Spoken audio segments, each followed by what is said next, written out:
So hello everyone, welcome to my channel. I am your host Lavanya from Chhattisgarh. So ये video रहेगा jealousy को लेकर के जब भी कोई हमारे फ्रेंड्स या फिर फैमिली मेंबर ऐसा कुछ बड़ा उपलब्धि प्राप्त कर लेते हैं तो उस टाइम हमको उनको देख करके थोड़ा सा जेलस होता है तो इस जेलस को कैसे दूर किया जाए इस वीडियो के माध्यम से मैंने एक एक जानकारी दिया हुआ है। तो प्लीज आप लोग वीडियो को स्टार्ट से लेकर के एंड तक देखिए क्योंकि ये वीडियो होने वाला है बहुत ही ज्यादा इंफॉर्मेटिव। तो मैं स्टोरी के माध्यम से स्टार्ट करूंगी।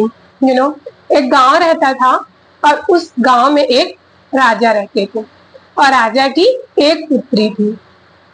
ठीक है, राजा बहुत चिंतित रहते थे कि मैं अपनी पुत्री की शादी कैसे कराऊं क्योंकि उनको जेन्युइन राजा चाहिए था। और वहां जब भी कोई भी आता था तो फ्रॉड फेक राजा वगैरह आते थे तो उनको डर लगा रहता था कि ये मेरा इतना बड़ा संपत्ति है तो उस संपत्ति को ऐसे ही मैं खराब नहीं होने दूंगा।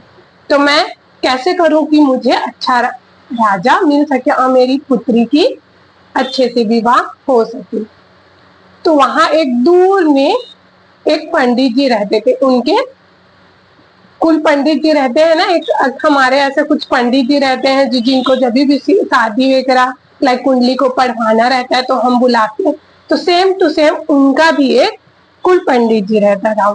बहुत ही दूर वाले एक गांव में रहते थे और वो जो पंडित जी रहते थे ना पाठशाला खोल के रखे थे और बच्चों लोग को वो पढ़ाते थे। तो कुछ कारणवश वो बहुत रेयर ही इस गांव में आते थे। ठीक है, तो राजा बोलते हैं कि क्यों ना उस पंडित को बुलाया जाए और पूछा जाए कि मेरी पुत्री की शादी क्यों नहीं हो रही है। फिर पंडित जी को बुलाते हैं और आमने सामने पंडित जी और महाराज जो राजा रहते हैं दोनों के दोनों बैठे रहते हैं। फिर देखिए पंडित जी मेरी पुत्री की शादी क्यों नहीं हो रही है और बहुत ही ज्यादा दुखी है। तो फिर जितना भी वो था ना उसको देखने लगता है महाराज। तो उनकी जो पुत्री थी बहुत ही ज्यादा तेजस्वी थी। जो जिसके भी घर में जाएगी ना पूरा धन दौलत से पूरा भर जाएगा और जो राजा है वो महाराजा, महाराजा है वो और बनते जाएगा। उनका उन्नति पे उन्नति, उन्नति पे उन्नति होते जाएगा। उसके कुंडली में ये लिखा हुआ था। तो जो पंडित था ना वो हो गया लालची और वो सब चीज एकदम सोचते सोचते बोला।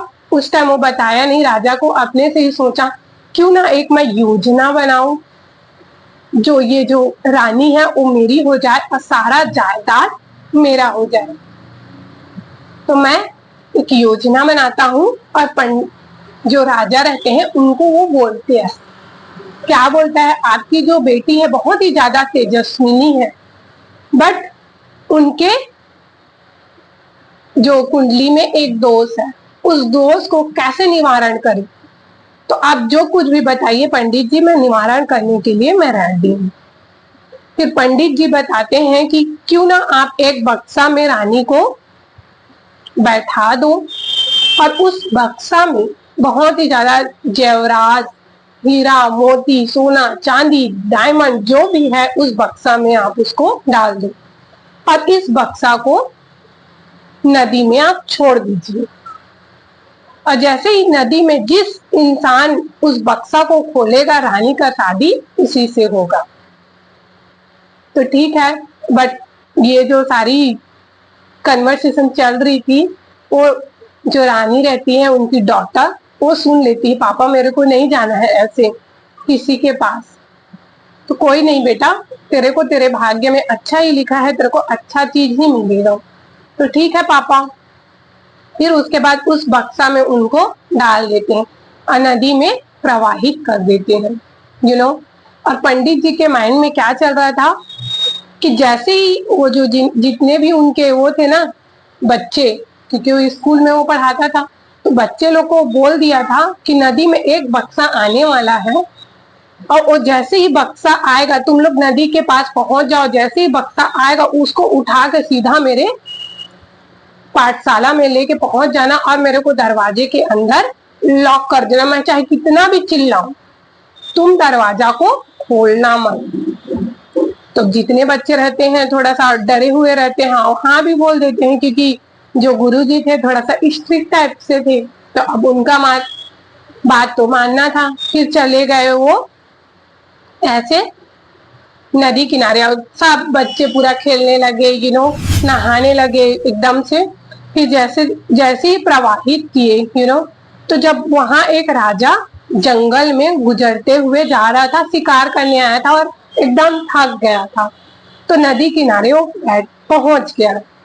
जैसे ही नदी किनारे पहुंचा, हाथ मुंह धोया तो देखा बड़ा सा बक्सा आ रहा था।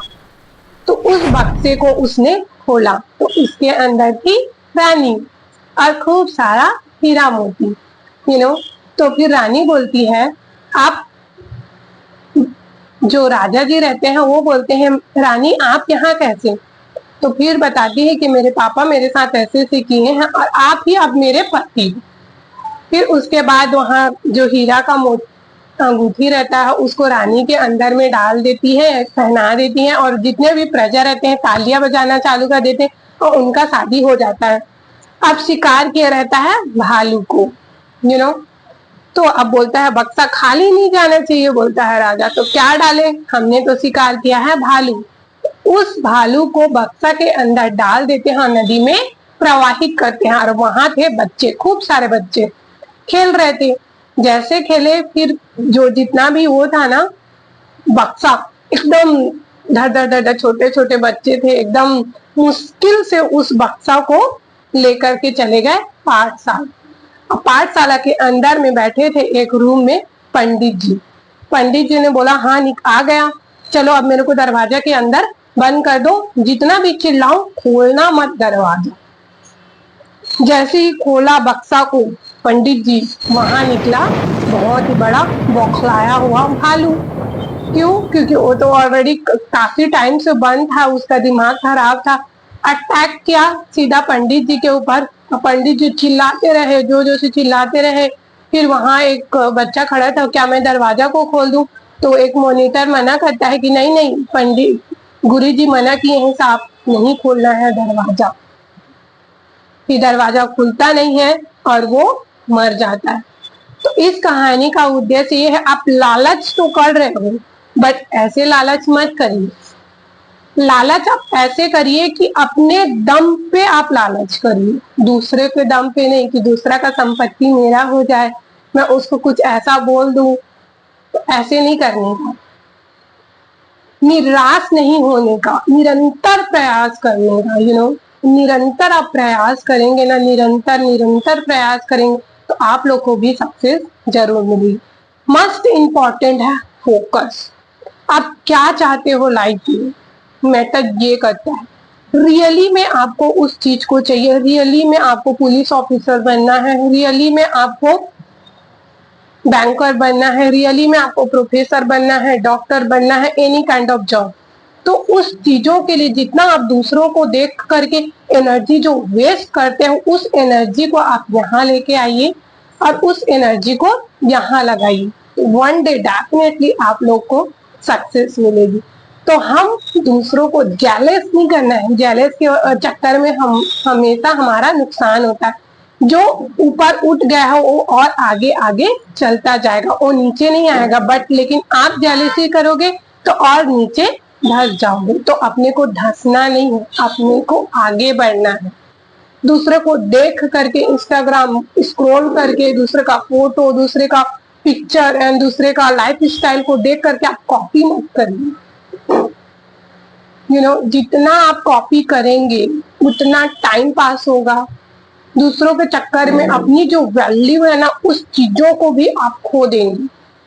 तो अपनी वैल्यू को आप लोग देखिए, किस चीज में आप माहिर हैं, उस चीज को लेकर के जुटे रहिए। आप लोग को वन डे डेफिनेटली सक्सेस मिलेगा। तो जलिए मत, जब से पोलाइटली बिहेवियर करिए। तो आप लोग को वीडियो अच्छा लगा तो एक लाइक, सब्सक्राइब एंड शेयर। तो मिलते हैं नेक्स्ट वीडियो में, तब तक के लिए बाय एंड टेक केयर।